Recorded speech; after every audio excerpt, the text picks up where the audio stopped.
Blood money buys silence, but it rarely buys compassion.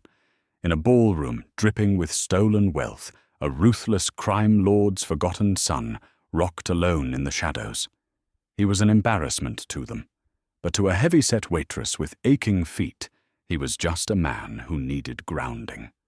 Sweat pooled at the base of Beatrice Sullivan's spine, plastering the cheap synthetic fabric of her uniform to her skin. As a size 18 woman working an exclusive catering gig at the sprawling Astor Heights estate, she knew the rules: keep your head down, keep the champagne flowing, and never under any circumstances make eye contact with the guests. The men in this room were dangerous. They wore $10,000 bespoke suits that hid loaded weapons, and the women clinging to their arms were as razor-thin and sharp as the diamonds resting on their collarbones. Beatrice was invisible to them, her soft, rounded stomach pressing against the tight apron, her thick thighs chafing as she navigated the crowded ballroom, her flushed cheeks. She was nothing more than the help. And tonight, that invisibility was her armor. Dominic Moretti, the patriarch of the city's most feared organized crime family, was hosting his annual winter gala. The room was a sensory explosion of clinking, crystal-roaring laughter, blinding flashes from hired photographers, and the heavy, suffocating stench of expensive cigars and imported lilies. While Beatrice expertly balanced a silver tray of Bellinis, her eyes caught a movement in the far corner of the room, tucked away behind a towering ice sculpture. It was a man mid-20s, wearing a tuxedo that fit perfectly, but looked like a prison on his frame. He was sitting on a velvet chair, his knees pulled up slightly, rocking back and forth. His hands were clamped over his ears, his eyes squeezed shut, and his jaw locked in a grimace of pure agony. This was Cassian Moretti. Whispers about Dominic's eldest son had floated around the city's underground for years. They called him a ghost, a tragedy, a defective heir. Autistic non-verbal when overwhelmed, and entirely incapable of running an empire built on violence and intimidation. Dominic kept him hidden away out of shame, preferring to parade his younger sociopathic son, Vincent, as the true crown prince of the family. Tonight, Cassian had been forced out of his quiet sanctuary to pose for family photographs, a cruel PR stunt to make Dominic appear like a loving family man to the local politicians in attendance. Now that the photos were done, Cassian had been abandoned, left to drown in the agonizing sensory overload of a mobster's party. Beatrice watched as two suited men walked past Cassian, sneering in disgust as his rocking grew more frantic.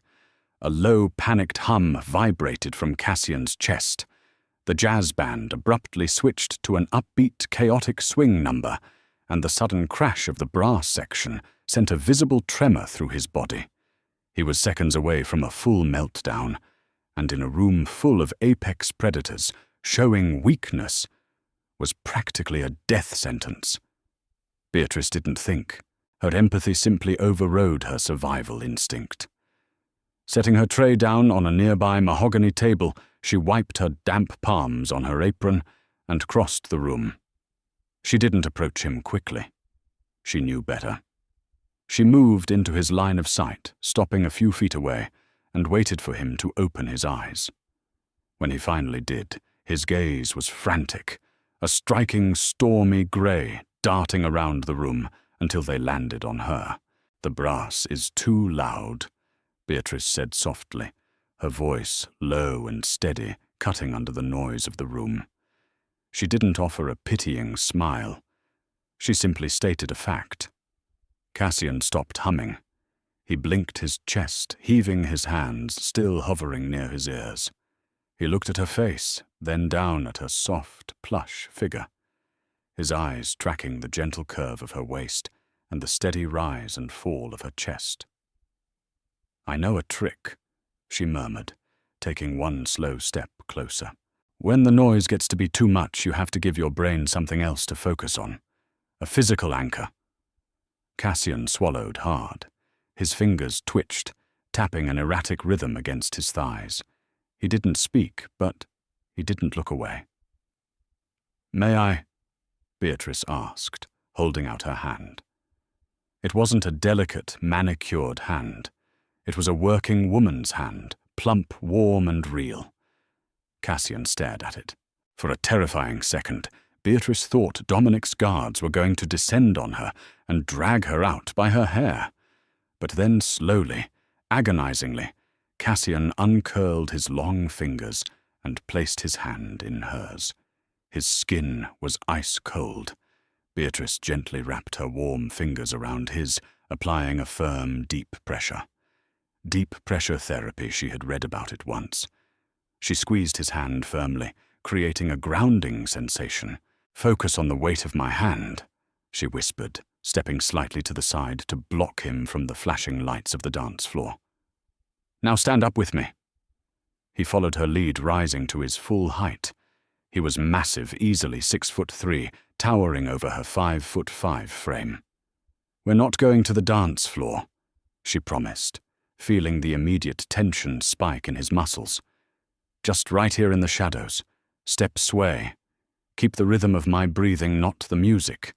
Beatrice placed his other hand on her waist. The soft, giving curve of her hip seemed to startle him for a moment, before his fingers settled, grounding themselves in the solid reality of her. She placed her free hand on his broad shoulder, and slowly she began to sway. It wasn't a formal dance. It was a slow, rhythmic rocking, mimicking the soothing motion he had been doing in the chair. But this time, it was shared. It was anchored. Cassian closed his eyes. The panicked, rapid tapping of his fingers slowed. He leaned his weight forward slightly, his forehead coming to rest lightly against the top of her head. He let out a long, shuddering breath, the tension melting from his rigid spine. For 3 minutes, they swayed in the shadows. The untouchable Mafia heir and the invisible heavy-set Waitress. In the protective alcove isolated from the vipers in the room, Cassian found silence. And Beatrice, for the first time all night, felt seen. But in the Moretti Empire, beautiful moments were always the first things to be destroyed. The music shifted again, ending on a harsh, ringing chord. "What the hell do you think you're doing with my brother, you fat cow?" The voice sliced through the moment like a rusted blade. Beatrice flinched, pulling back slightly to see Vincent Moretti standing a few feet away. His designer suit looked painted on his hair, slicked back his dark eyes, brimming with a terrifying mixture of amusement and raw malice. Behind him stood 2 of his father's enforcers, their hands resting lazily near their jacket lapels. Cassian's eyes snapped open. The serenity that had just settled over his features vanished, replaced by an impenetrable blank mask. He immediately stepped back from Beatrice, his hands retreating to his sides, the erratic finger-tapping returning with a vengeance. "I asked you a question," Vincent sneered, stepping closer, his eyes raking over Beatrice's body with overt disgust. "Are you trying to steal his wallet, or did you honestly think the R-word wanted to cop a feel of all that?" Beatrice felt the blood drain from her face. Humiliation burned hot and prickly in her chest, but it was eclipsed by a fierce, sudden protective anger for the man trembling silently beside her. "He was overwhelmed by the noise, Mr. Moretti," Beatrice said, forcing her voice to remain steady. "I was just helping him regulate." Vincent let out a sharp, mocking bark of laughter. "Regulate? He's not a broken thermostat, sweetheart. He's a freak, and you're fired." Before Beatrice could process the words, a heavy hand clamped down on her bicep. The catering manager, pale and sweating profusely, materialized beside her. "I am so sorry, Mr. Moretti. She'll be gone immediately. Get her out of my sight before I have her thrown out the 4th-floor window." Vincent spat. He turned his cruel gaze back to his brother. "And you? Father wants you in the study. Now, you're embarrassing the family." Beatrice was roughly yanked backward. She tried to catch Cassian's eye to offer him one last look of reassurance, but he had turned entirely inward. He was staring blankly at the floor, lost once again to the chaos of his own mind. 10 minutes later, Beatrice was standing in the freezing rain in the alley behind the estate. She had been stripped of her apron and pushed out the service door without her night's pay. She wrapped her thin cardigan around her broad shoulders, shivering violently as the cold seeped into her bones. She had just lost the best-paying gig she had landed in months, all because she couldn't mind her own business. 3 days passed. Beatrice was forced to take extra shifts at a greasy, 24-hour diner on the edge of the city, a place where the neon sign buzzed constantly and the coffee tasted like burnt copper. She was exhausted, her feet perpetually aching, the memory of the Astor Heights gala fading into a surreal, humiliating nightmare. It was 2 a.m. on a Tuesday. The diner was empty, save for a trucker asleep in the corner booth. Beatrice was wiping down the counter, humming quietly to the muffled radio, when the bell above the door chimed. She didn't look up immediately. "Take any seat, hon, I'll be right with you." When she finally turned around with a menu in hand, the air caught in her throat. Cassian Moretti was standing in the doorway. He looked entirely out of place in the dingy diner. He wore a heavy charcoal wool coat over a dark sweater, his dark hair slightly damp from the night mist. He didn't move further into the room. He just stood there, his piercing grey eyes locked onto her. "Mr. Moretti." Beatrice breathed, glancing nervously out the window, expecting a fleet of black SUVs to be idling at the curb. There were none. He was alone. Cassian walked to the counter. He didn't sit. He pulled a thick manila envelope from inside his coat and placed it precisely on the formica surface. He pushed it exactly 2 inches toward her. $3,420, Cassian said. His voice was a revelation. It was deep, a little gravelly from disuse, and entirely steady. There was no stutter, no panic. Beatrice stared at the envelope. "What is this? Compensation?" Cassian replied, his eyes never leaving hers. "For the wages you lost at the gala, for the termination of your contract, for the cruelty of my brother." "I can't take this," Beatrice stammered, stepping back. Her heart was hammering against her ribs. Getting involved with the Moretti family again was suicide. "Listen, I appreciate it, but I just want to stay off your family's radar. Your brother made it very clear what would happen to me." "My brother," Cassian said flatly, his head tilting slightly, "is an idiot." Beatrice blinked, entirely taken aback by the blunt statement. Cassian tapped his index finger against the envelope. Tap, tap, tap. A rhythmic, soothing motion. "Vincent believes I am broken. My father believes I am broken. They think I sit in my room and stare at the wall. They do not know that I have an eidetic memory. They do not know that I see patterns in numbers that they cannot comprehend." He took a step closer, leaning over the counter. Beatrice felt a shiver run down her spine that had nothing to do with the drafty diner. The aura radiating from him was not of a helpless, overwhelmed victim. It was the aura of a man who held the keys to the kingdom. "For 6 years, Cassian continued, his voice dropping to a dangerous quiet register. "I have secretly audited the Moretti Empire's ledgers. I move the money. I launder the assets. I find the rats. My father thinks his accountant is a genius named Mr. Black. Mr. Black does not exist. It is me. I hold every secret, every offshore account, every bribe in the city inside my head." Beatrice gripped the edge of the counter, her knuckles turning white.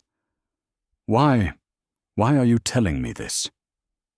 "Because Vincent is having you followed," Cassian said simply. The diner suddenly felt entirely devoid of oxygen. "What?" Vincent does not believe in altruism, Cassian explained, his eyes tracking the rapid pulse beating at the base of Beatrice's throat. He saw a woman touch me, calm me, something no one in my family has ever been able to do. He believes you are a spy, a rival family's plant sent to exploit my weakness. He put a hit on you 3 hours ago. Beatrice felt her knees buckle. She grabbed the counter harder to keep from collapsing, her breath coming in short, panicked gasps. Oh my God, I'm just a waitress. I'm a nobody. You have to tell him.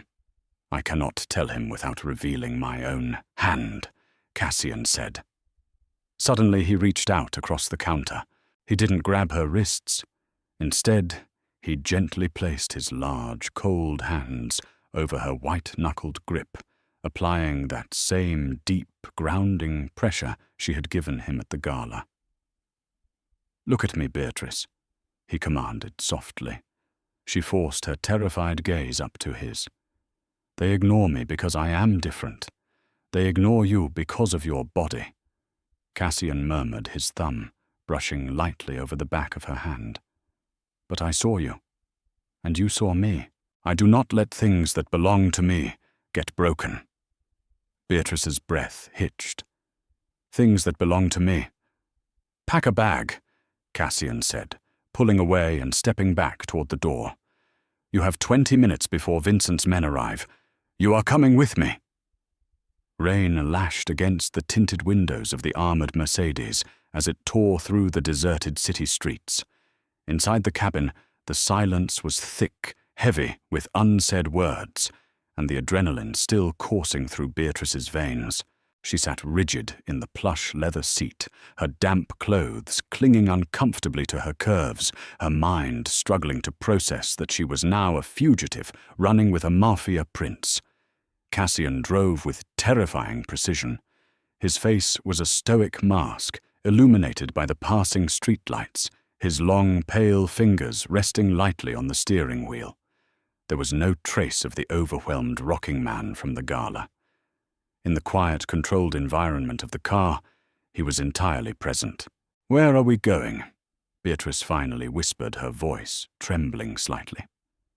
A secure location in the North Woods.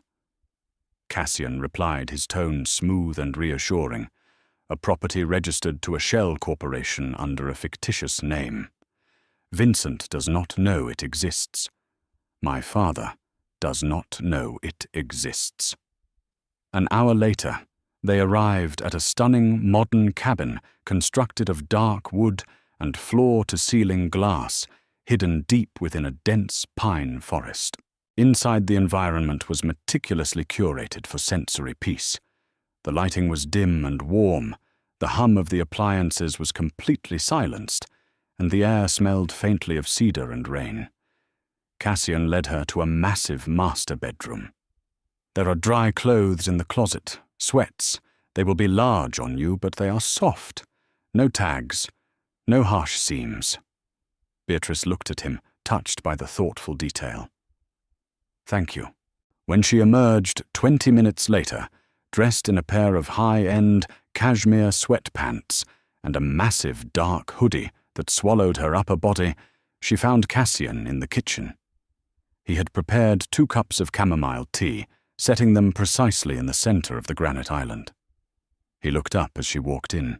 His grey eyes slowly tracked over her, taking in her bare, thick thighs, where the sweatpants bunched the soft curve of her belly under the oversized fabric, and her damp hair falling around her plump, flushed cheeks.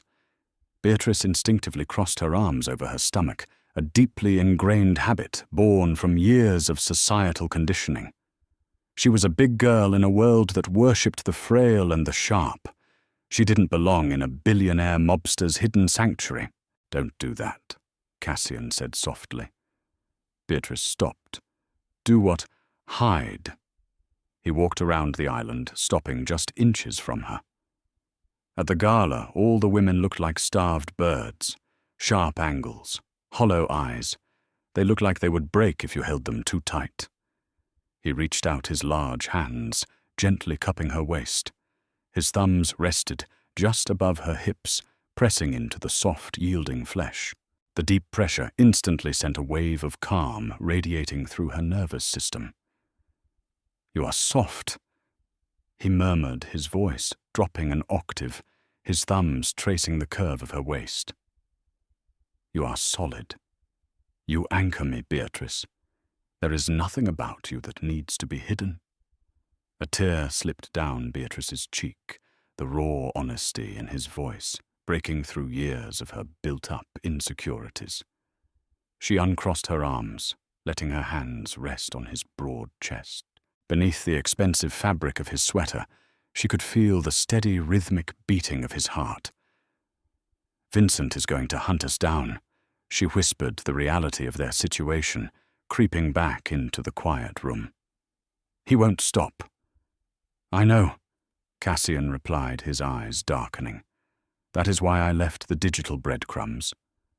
Beatrice pulled back, slightly confused. "Breadcrumbs? I am not running, Beatrice. I am baiting a trap." Cassian stepped back, picking up a sleek black laptop from the counter.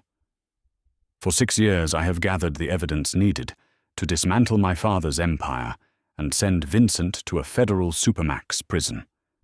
Tonight, while you were packing your bag, I initiated the final transfer.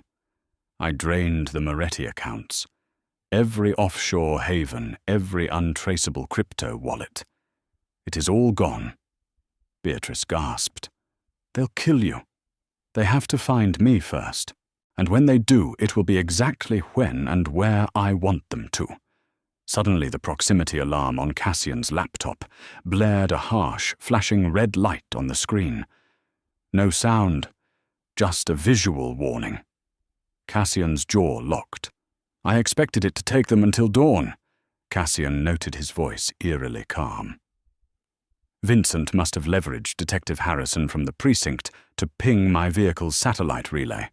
Before Beatrice could panic, the heavy oak front door of the cabin exploded inward in a shower of splinters and reinforced glass. "Well, well, well!" Vincent Moretti stepped over the ruined threshold, a suppressed tactical pistol resting casually in his right hand. Rain dripped from his designer leather jacket. Behind him stood 4 heavily armed enforcers, their weapons raised and trained directly on Cassian and Beatrice. "I have to admit, brother," Vincent sneered, his eyes darting around the luxurious cabin, "I didn't know you had it in you. A secret love nest, and with Shamu no less. I almost respect the sheer weirdness of it." Beatrice shrank back, but Cassian stepped firmly in front of her, entirely shielding her body with his massive frame. He didn't cover his ears. He didn't rock. He stood perfectly still, his posture radiating a terrifying, lethal authority. "You are trespassing, Vincent," Cassian stated, his voice devoid of any emotion. Vincent laughed, a cruel, barking sound. "Trespassing. I'm here to put down a rabid dog. Do you have any idea the mess you've made? Father's accounts are frozen. The money is missing. And instead of fixing it, the family freak is out here playing house." Vincent raised his gun, pointing it squarely at Cassian's chest. "Tell me the passwords to the offshore accounts, Cassian. Tell me, and I'll make sure the fat girl's death is quick." "There are no passwords, Vincent," Cassian replied, taking a slow, deliberate step forward. The barrel of the gun was now inches from his heart. "The money is not frozen. It is gone. Redistributed." Vincent's smile faltered. "What? $500 million? Cassian continued, his eidetic memory rattling off the figures with chilling precision. "Donated to various shell charities that secretly fund the city's underfunded legal defense networks. The ledgers detailing your extortion rackets, your hits, and your bribery network were simultaneously emailed to the FBI director, the district attorney, and the Internal Affairs Division." "You're lying," Vincent spat his hand, shaking slightly. "You're a R-tard. You can't even tie your own shoes when the music is too loud. My neurological profile makes me sensitive to sensory input," Cassian corrected his eyes, locking onto Vincent's with predatory intensity. It also makes me a savant with data. I see the world in systems, Vincent, and your system was profoundly flawed. You relied on fear. Fear is a volatile currency. Cassian glanced briefly at the 4 enforcers standing behind his brother. Loyalty, however, can be purchased. Isn't that right, gentlemen? Vincent frowned, glancing over his shoulder. The 4 men lowered their weapons originally aimed at Cassian, and in unison raised them to aim directly at the back of Vincent's head. The blood instantly drained from Vincent's face. "What the hell are you doing? I pay you." "Actually, Vincent, I pay them," Cassian corrected softly. "I have controlled the family payroll for 3 years. When I drained the accounts tonight, I ensured these men received a severance package of $2 million each, deposited into untraceable Swiss accounts, all contingent on one final task." Vincent dropped his gun. It clattered against the hardwood floor. The arrogant, untouchable prince of the underworld was suddenly reduced to a trembling, cornered rat. "Cassian, wait," Vincent pleaded, holding his hands up. "We're blood. You can't do this." "You put a hit on the woman who showed me kindness," Cassian said, his voice dropping to a low, dangerous rumble. He stepped forward, invading Vincent's space, towering over his older brother. "You called her a cow. You called me a freak. You do not understand power, Vincent. You only understand cruelty." Cassian nodded at the lead enforcer. "Take him to the harbor. The feds will be raiding his penthouse in 20 minutes. Leave him tied to the docks with a bow on his head for Director Reynolds."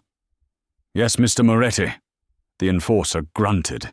They grabbed Vincent by the arms, dragging him kicking and screaming out into the pouring rain. "Cassian, your dead father will kill you."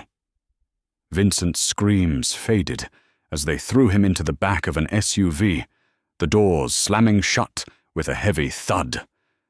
The sound of tires peeling out on the wet gravel echoed through the forest, leaving the cabin in sudden, profound silence. Cassian stood near the broken doorway for a long moment, the cool night air blowing in. He closed his eyes, and Beatrice watched as his fingers began a slow, rhythmic tap against his thigh. The adrenaline was fading, and the sensory input of the broken door, the rain and the shouting was beginning to catch up with him. Beatrice didn't hesitate. She walked over the shattered glass, closing the distance between them. She reached out, wrapping her warm, soft hands around his large, cold ones, applying that deep, grounding pressure. Cassian let out a shaky breath, leaning forward until his forehead rested against hers. "Is it over?"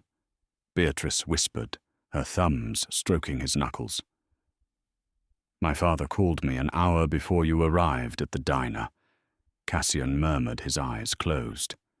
"He received a copy of the ledgers. He has agreed to step down and retire to Sicily.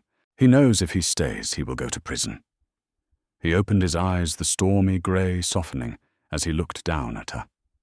"The family is mine now. The legitimate businesses, the resources, the power. But I do not want to rule alone." Beatrice looked at him, her heart swelling with an emotion so fierce it stole her breath. She wasn't an invisible waitress anymore. She wasn't a girl hiding her body in the shadows. She was the anchor to the most powerful man in the city. "I don't know anything about running a syndicate," she said, a small, genuine smile playing on her lips. "I have enough intelligence for both of us," Cassian replied, a rare, breathtaking smile breaking across his stoic features. He wrapped his arms around her waist, pulling her flush against his solid body, burying his face in her soft neck.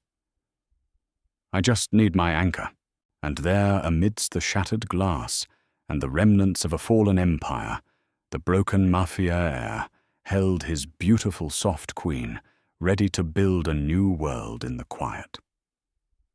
Did Cassian's brilliant revenge and his protective love for Beatrice leave you breathless. True power isn't always loud, and true beauty doesn't fit a mold. If you loved this intense, swoon-worthy mafia romance story, hit that like button right now. Don't forget to share this video with your fellow romance readers and subscribe to our channel for more thrilling, dramatic, and emotional audio stories. Drop a comment below with your favorite plot twist. See you next time.